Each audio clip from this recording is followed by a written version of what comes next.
Redditors who work in retail, what's the saddest thing someone ever returned? Customers regularly come in with large amounts of baby supplies returns. They get the wrong gender items or duplicates. An older woman came in with a cartload, so I asked about the new baby. She slowly and through tears explained that her only child and grandbaby had died during childbirth. That has to be the single most heartbreaking thing I have ever read. I work at hardware store. About a week ago we had someone return a jack which had failed and snapped shut on his arm. His forearm was completely shattered, and I think he lost his job. A man returned a Christmas tree one year. He was pretty bummed out, and when I asked him about it, he told me that he was supposed to have visitation this Christmas but his ex refused to let him see his kids. I still think about that guy. I hope he gets his kids this year. I used to be a manager for Disney store. We had a regular old man come in with his wife regularly. Super cute couple, I mean, matching outfits, holding hands, just cute as could be. We used to sell these huge stuffed animals, like, ginormous. The couple came in about once a week and would just walk around, laugh and smile, buy things here and there. One night he came in on his own and bought one of these gigantic Mickeys we had. It was $300 I think. He was so excited. He told us all about how he was going to take her out to dinner and it would be sitting there on the bed to surprise her when they got home. Anyway, 2 days later he walked back in, carrying the gigantic Mickey Mouse plush to return it. He had bought it to surprise her for her 75th birthday. She passed away in her sleep the day before her birthday. He thanked us and said goodbye and that he would not be coming back because our store reminded him too much of his wife. We found out he passed away a week later. It was just 7 days from the day his wife passed. We found out all the details cause one of our employees went to their same church. Some couples cannot be separated. If you believe in the afterlife it must have a nice turn to it.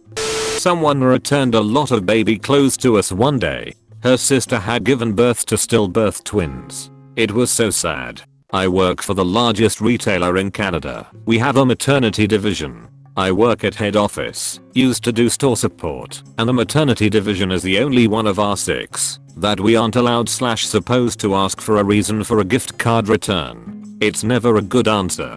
I find it very respectful of my company though.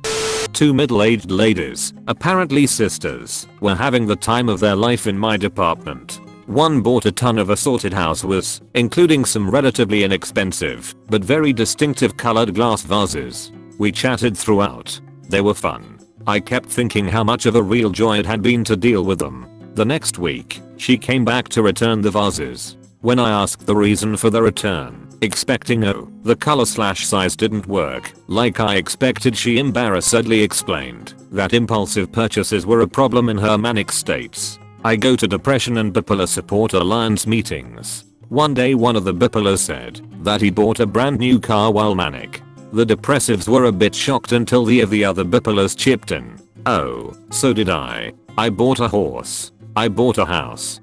Not a return, but I worked in a jewelry store and the saddest sale we ever had was a lady. Guy had this ring on lady for 12 months, but died in a car accident. His parents came in and picked up the ring so his girlfriend could keep it. Don't think she had any idea he was going to propose. I had a friend who died in a car accident and his GF was wearing an engagement ring at the funeral.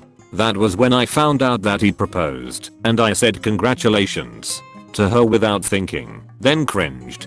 She was good about it. She made some joke like yeah, took him long enough to break the tension from my incredibly stupid remark.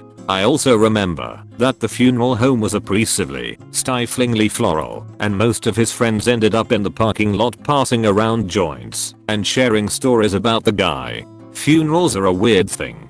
I worked at Toys R Us in the late 90s, before there was really a separate baby store, and we sold all the cribs and clothing, etc. Someone returned carts full of baby items from a registry. An older man came in on behalf of the mother because the baby was stillborn. We accepted all items at full price with no recipes and gave back cash. Family certainly didn't need hundreds of dollars in store credit. We're expecting our first baby and plan to use cloth diapers. There's a Canadian company we are buying from that has a God forbid guarantee. If you buy from them and, God forbid, something happens to your baby and you don't need the diapers, you can return everything for a full refund.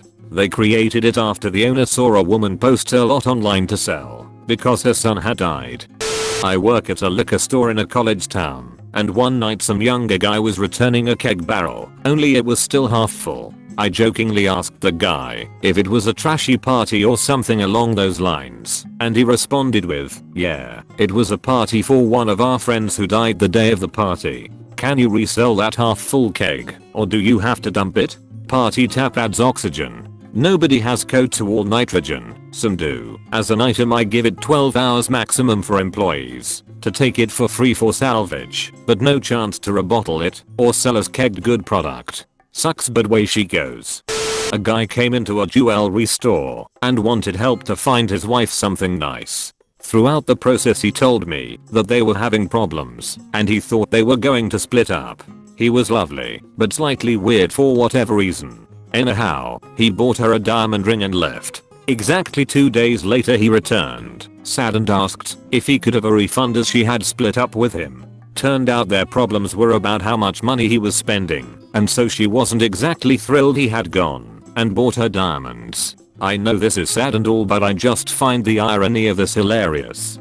I work at a thrift store and it's not exactly returning, but we get a lot of sad donations. Like we got a father suicide recording made for his 2 sons. It's like 2 hours long. I listened to the whole thing. Also there's a guy who comes in every week and donates 1 box of stuff. I asked him if he was moving one time and he said, no, these were my wife's. She's passed now. I'm never asking someone why they are donating ever again. My girlfriend once bought a pewter tea set from a thrift store. Inside one of the cups was a small bit of card stationery with a note on it. I don't remember the exact wording, but it was something to the effect of, David, your grandmother would have wanted you to have this. I have an old fairy tale book I bought at Goodwill that had something similar.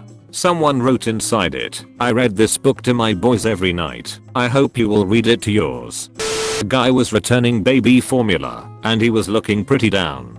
I asked him how his day was, and he said that he has been having a long day and that he's been having a long month too. I thought he just had a baby, so maybe he just got the wrong formula. I asked if he just had a baby, and he said he used to have a baby. I told him I was sorry, and he said it was okay. There were a few minutes of silence and he said he was a fun little guy. That's some crap right there. That is freaking heartbreaking. I was working at a large pet store in the tropical fish department. One busy weekend a very well dressed, rather snobby woman came in and bought 6 baby angelfish, each about the size of a dime, plus the fins. The store I worked in was inside a huge high-end shopping mall, so we had a holding service where we would bag up fish, cash the customer out, and float the fish in their bags in a warm tank until the customer was finished all their shopping and ready to leave for home. As a matter of course, I offered to hold this lady's baby angelfish. She said she was all good and left. We thought nothing of it, since many of our customers came in from outside the mall just to stop at the pet store and didn't bother visiting the rest of the mall. 4 or 5 hours later, she stormed back into the store demanding a manager and a refund.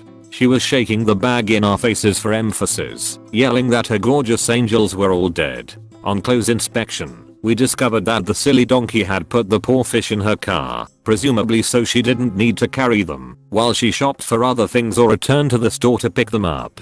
Unfortunately, because it was January and the temperature outside was about -15°C, the tiny babies had frozen to death. She simply couldn't wrap her head around the idea that tropical fish cannot withstand freezing temperatures, even when we took a tiny fish out of the bag and showed her that not only had ice formed on top of the 184°F water, but the dime-sized fish was actually frozen stiff. Some people just shouldn't have pets. Returned her husband's replacement razors. I asked her if he was unsatisfied and maybe wanted another kind/style. Nope. He died earlier before his birthday to receive them. She started crying, and I just leaned over the counter to console her. Oh wow, who knew this would hit a chord with so many people? Well, a little more background if interested. I was a lead at a certain store advertising a Wild Beyond section, so as stated below, I told her I had lost my best friend nearly a decade ago, and to this day the tiniest memory or smell can bring up moments that make me emotional, so not to feel embarrassed over a pack of razors. Then, abusing my position of trust, I couponed the hell out of her purchase and talked with her a while. It's rare in retail, but there are those moments where despite the din around you and the mounting lines, you have to be a human and just listen about someone's day. So she and I chatted a while and I never saw her again. Employee of the year.